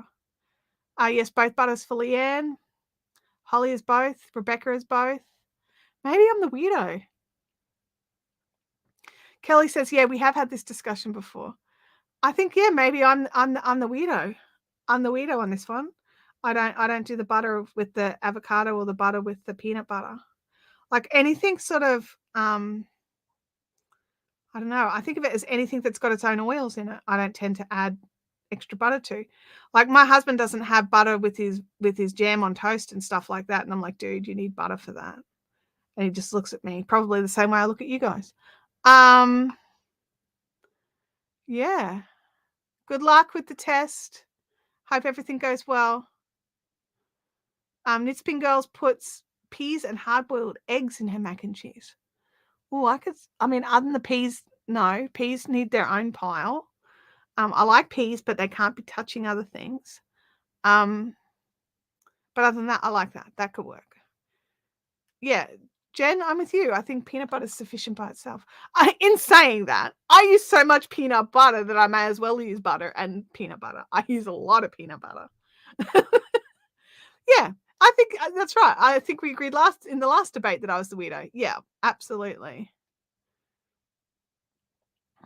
Gosh.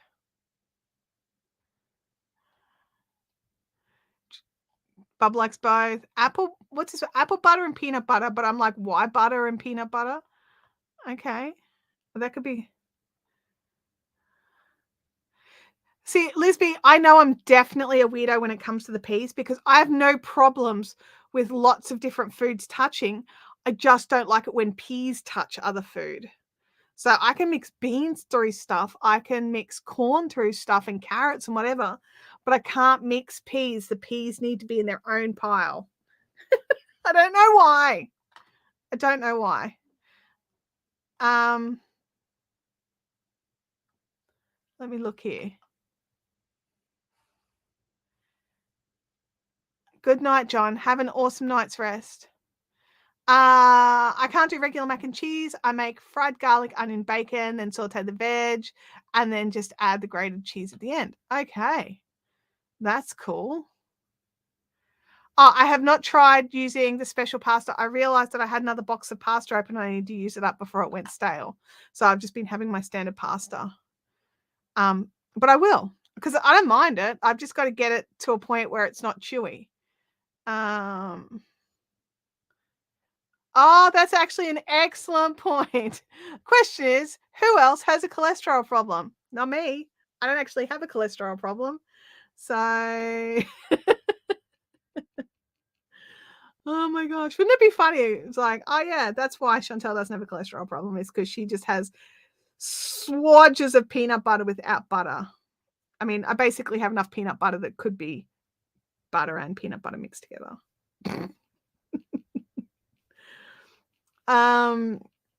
Peas are best frozen and left in the freezer. Oh, okay. So you don't like peas at all. All right. I like this. In the larger scheme of things, we're all in the weirdo group.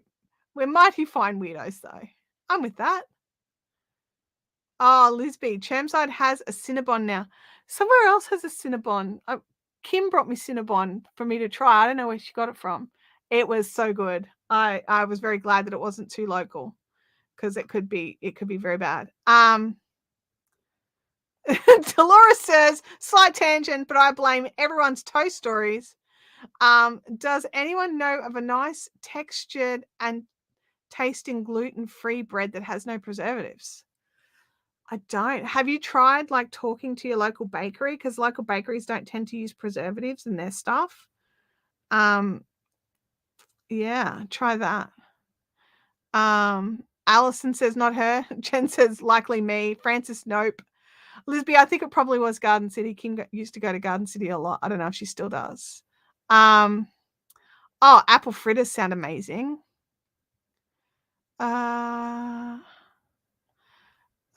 I'm using Odolph's gluten-free products. Not sure where they are available. I'm in the US.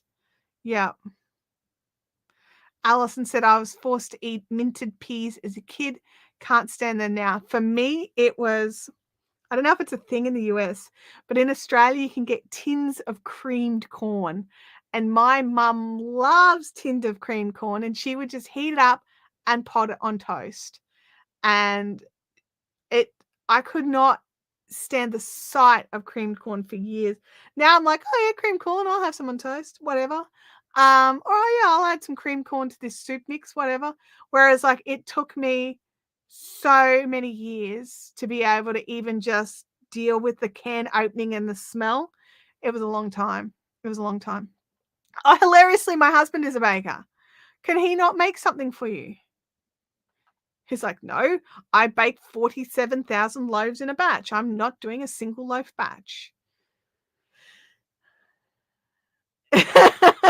Minted peas are revolting and cream corn is the devil's food. Yep. Oh my gosh. Leanne says that cream corn and your leftover veggie fritters is yummy. Absolutely. It is. It's very good as an ingredient.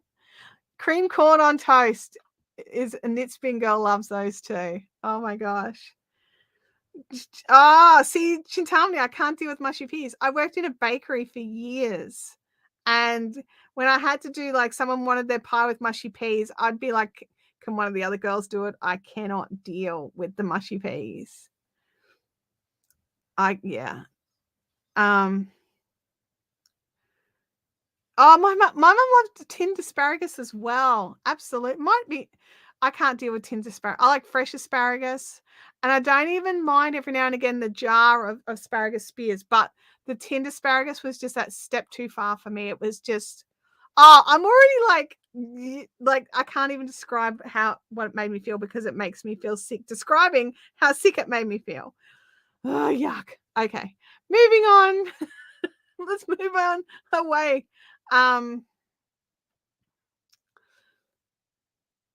My childhood torture would be tin soap. I can't eat tin meats and veggies. Okay. There you go. I don't mind. Look, I don't mind beetroot from a tin. I'm just thinking what other tin things I buy. Baked beans, I buy in a tin. Tuna, I buy in a tin. I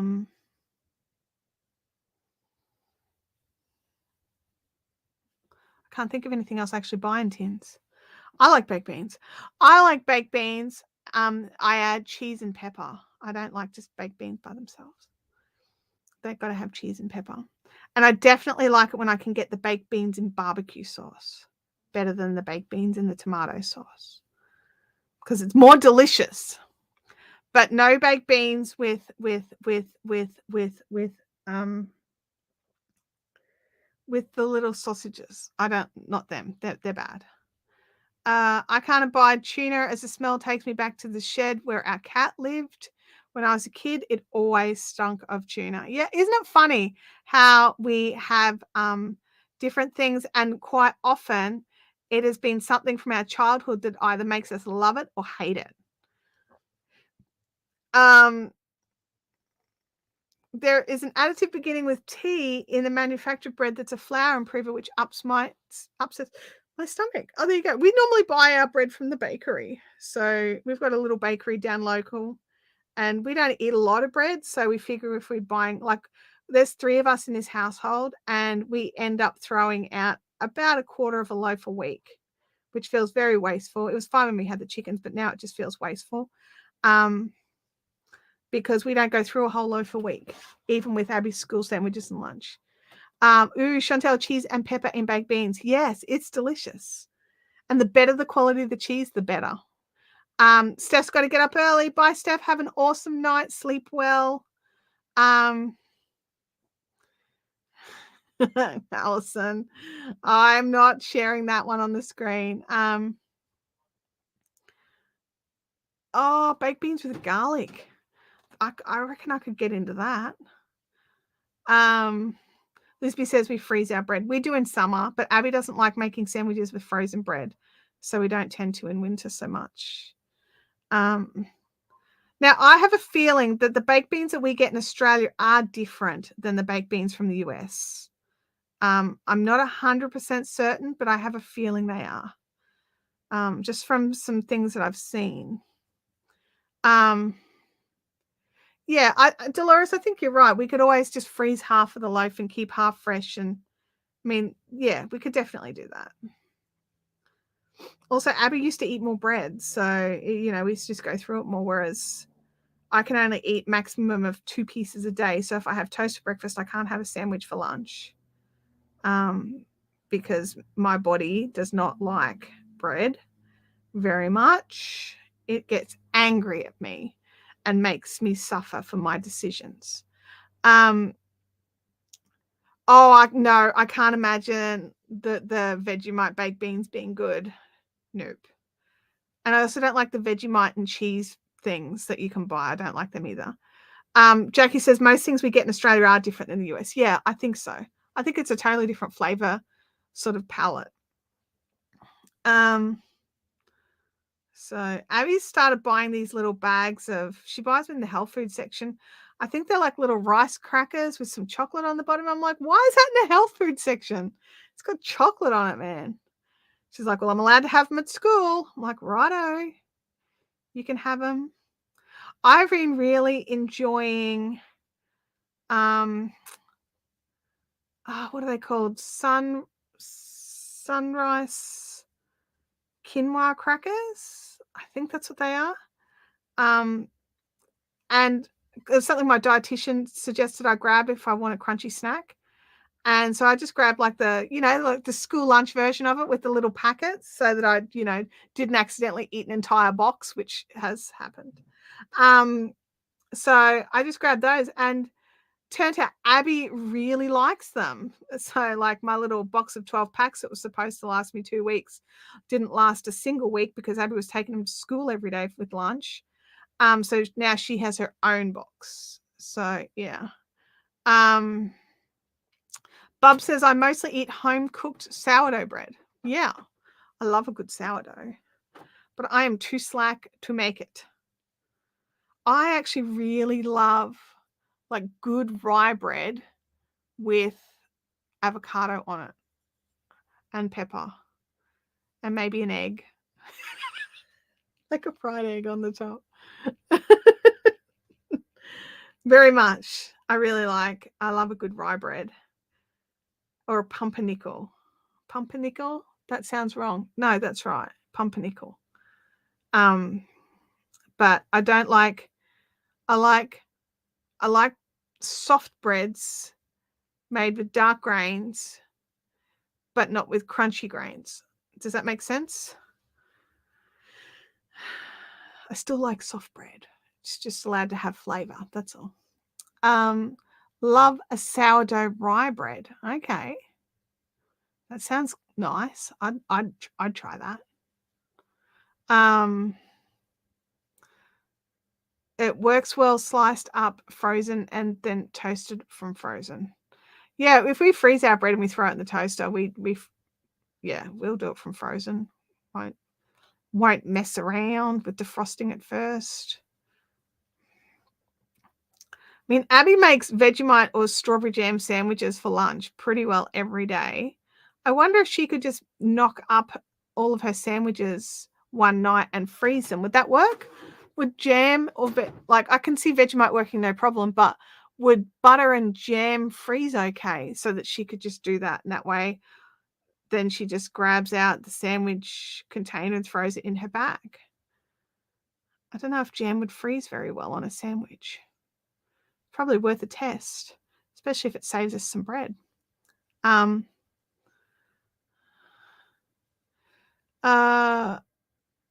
My favorite breakfast is grain sourdough toast with avocado, diced tomatoes, and poached egg with pepper.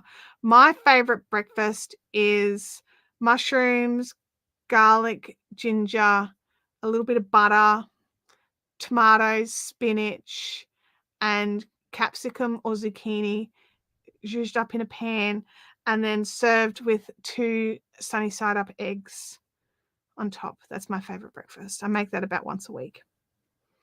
I love that breakfast. It's my brunch more than breakfast, actually. I tend to have it on a Sunday, and I have it late because I get up late on Sundays because I am modding a live stream that goes until very, very, very late.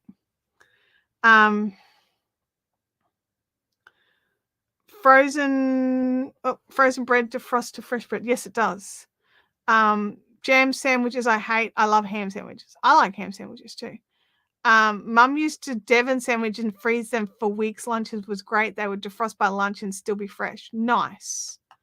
Oh yeah, I've shared some photos of my favorite cook up breakfast, and Leanne loves the look of it. It's very delicious. It's very tasty. I don't know how good for me it is.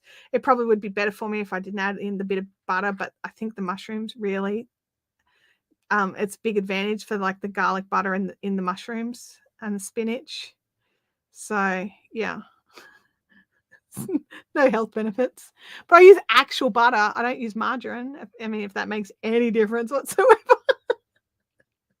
Like little cubes of actual butter. Cubes of flavor. Vampire says that sounds delicious minus the ginger because food allergy. Yeah, like that's the thing. We've all got our own food issues. Man, we have talked so much about food tonight.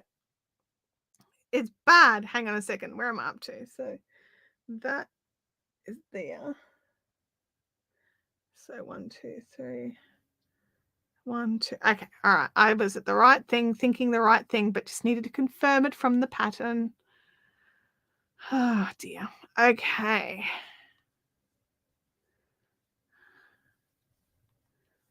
Three and 4 and ending it off. There we go. Snipperdoos. My go-to guru for food actually says that breakfast actually sounds pretty healthy to me. Yeah, I think the unhealthiest part is actually the butter that I cook like the garlic butter that I cook the mushrooms in. Because when I cook my eggs, I actually got a non-stick pan and I just crack them in and pop the lid on. That's how I cook my eggs. So they don't get any oil or butter or anything, but I need it. Sometimes I might use the pan with a bit of rice bran oil if it's an older pan and it's non-stick, doesn't work.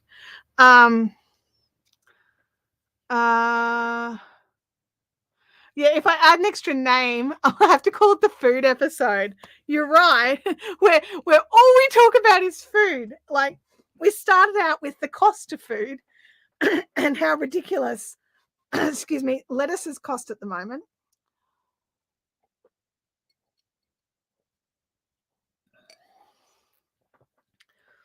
Actually, that's very, excuse me. Consider this. If you add a little butter for flavor and enjoyment and it makes you want the veggie instead of a less nutritious option, then that's cool. Awesome. Okay, I'm taking that. Yeah, we may have to call it the episode where Chantel didn't realize she was hungry until halfway through. Chantel didn't have enough breakfast before she went live and became obsessed with food.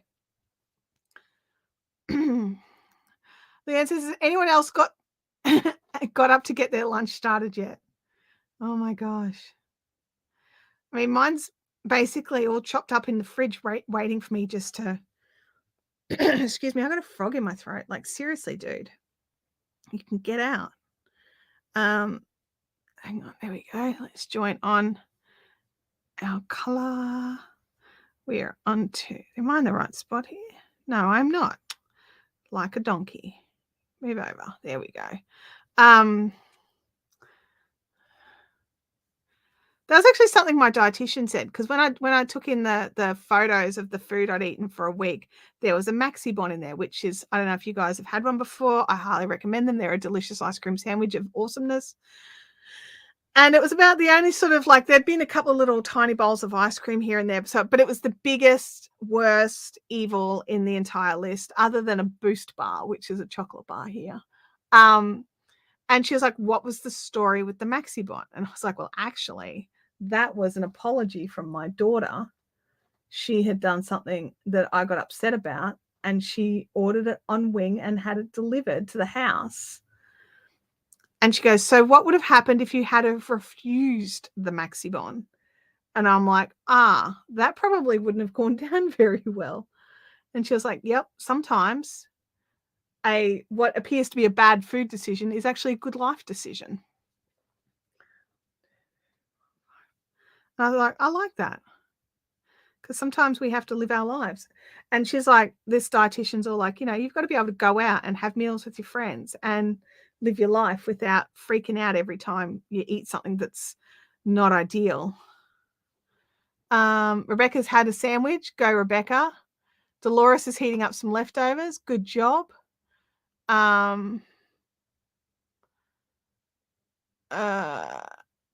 Jackie says, yep, just go easy on the butter. Same with tomato sauce on kids' food. But if it means I'll eat it, then go at it. Yeah.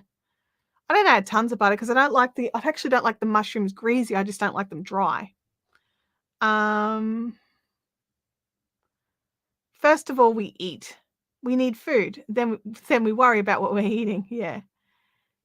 Yeah, absolutely. Stressing over food is just as bad as eating the bad food. I think I love this dietitian of yours. Yeah, I do. I think she's great. I really do. She has some very good common sense stuff.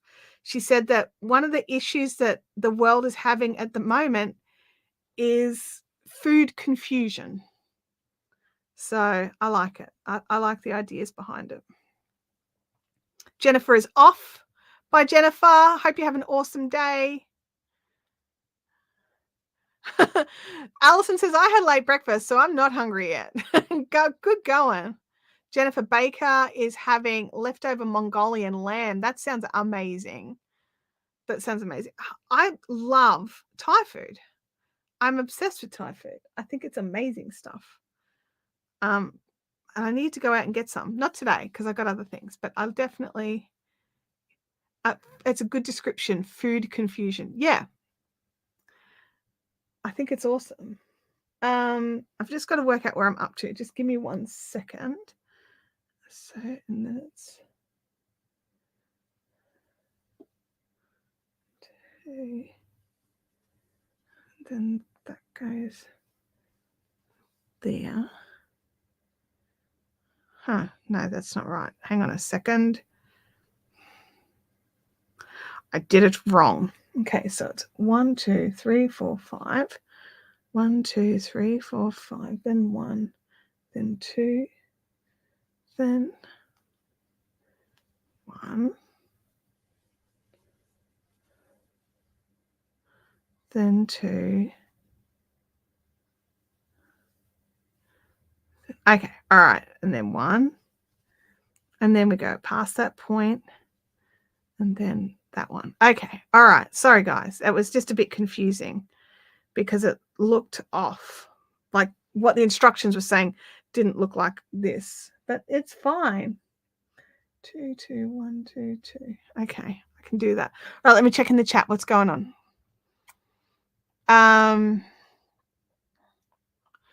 Oh, we have demonized food and so many food-like products sold as food. Yeah.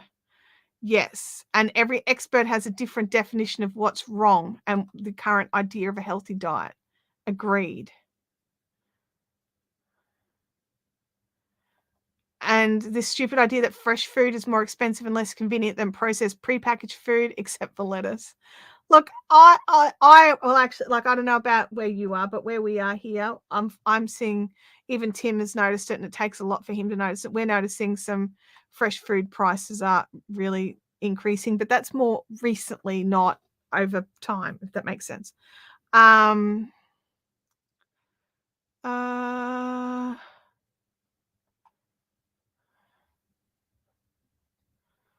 Demonizing any food is evil. Yep, I agree. Lunch is planned, but I don't want to potter around the kitchen yet, or I'll disturb Artog's nap. He had a bad night. Oh, well, you wish him luck from all of us here. Yes, Jackie, this is the biggest thing. Everyone is different with a different metabolism, so there's no one size fits all. And that's the biggest thing to remember. That's so important to remember. And also, different people's bodies react to different things differently. Like, everyone's like, oh, the best thing to keep you feeling full is to have a handful of nuts every now and again. It's like, not if you're me, mate. Like, my body says, oh, nuts, they're delicious. Nom, nom, nom, nom, nom. Okay, we're done with them now. So, yeah. But yeah, food is one of them things. We all need it. I wish we could afford better quality meat is my biggest issue. Like, for the 3 of us to get a little steak each, like, and I'm not talking a massive steak, I'm just talking a little portion of steak. It's too expensive. That's out of our budget. So we don't get to have the high quality red meat. We get mince and sausages and chicken breast. So yeah, that's my biggest issue, is I wish we could do that. So whenever we go out, I always order a steak.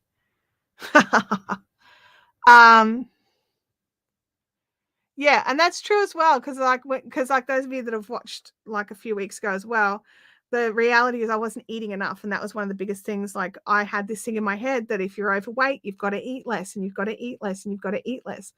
And my dietitian was very much like, yeah, no, that's crap. And she's basically doubled my food intake and tripled my protein intake, that's actually been a little bit hard. Like, something I'm not enjoying is the feeling of full all the time. I don't like that feeling, but they said that'll go away. So hopefully it does. Except for right now, because I had a bad breakfast. and I'm hungry. Sorry. Alison says, I think it's more about how much you eat, not what you eat for most people. I think so. Meat has gotten very expensive. Like good quality meat has. You can still buy dodgy meat. And that's not, yeah, that's right. It's not good. Yeah. I wish I had a beep button, let me tell you, or like a 5-second delay that I could go in and sort that out. Rebecca, yeah, meat. I think meat's expensive everywhere at the moment, like decent quality meat. And it's not to say it's not worth the prices. It's just that I don't have that kind of cash laying around.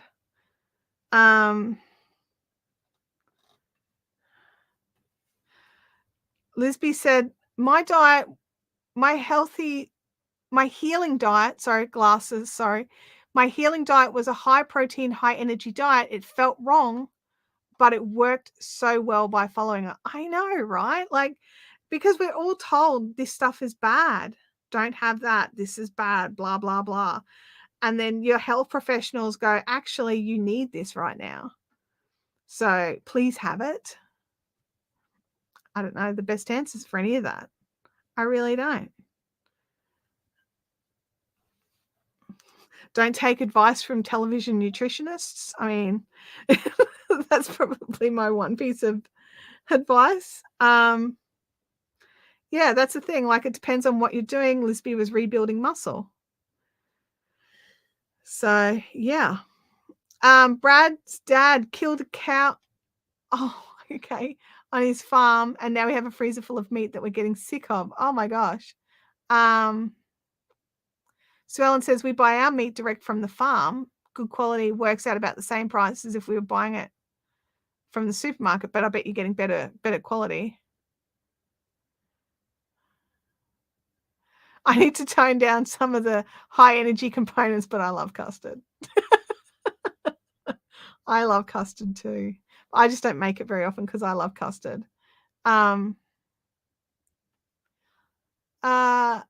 Yeah, I think different dietitians tell you different things. I mean, mine's supposed to be a fist, not the palm of my hand.